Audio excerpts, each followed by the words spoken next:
So a very powerful thought in having a healthy soul structure is that when we have come to God, He actually has given us all these beautiful things. And I think we have mentioned salvation, acceptance, justification. We have been made righteous. So we have been given these beautiful things. And that means that our soul does not crave for these things. And this makes our soul healthy, because we're not constantly hungering for something that our soul actually does really need, and actually no one, not another human, is capable to give us. But we have received these from the Lord, and therefore our souls are satisfied in a way with what He has given us, and we are not therefore hungering for these things. So that has a great effect on the healthiness of our soul. Actually, the Bible, there's just a lot of statements about that our souls are satisfied with the Lord. So I'm just thinking about being satisfied with the things that He gives us that our soul needs. But of course, really, His person is the true answer. But these things really greatly help us in our souls. Also, this means that we do not demand it from others. So we're not, in our relationships, we're not seeking a relationship for someone to save us from our, impossible situation, or from ourselves, whatever.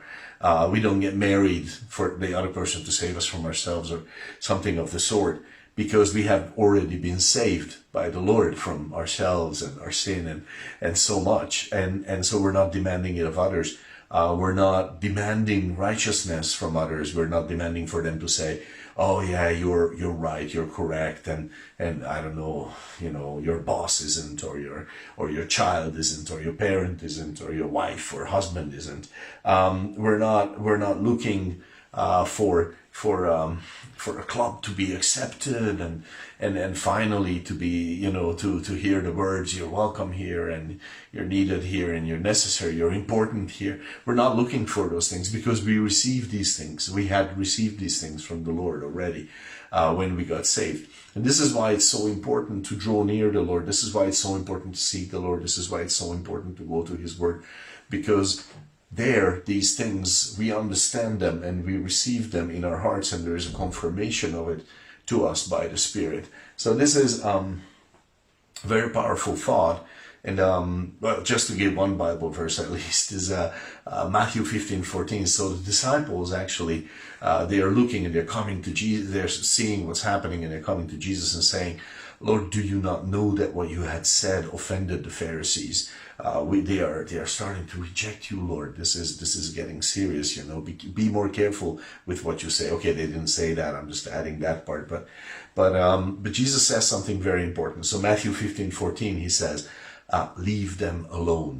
Leave them alone." He says, "Do not care about them." And then He describes them in a certain way, but that's not the point.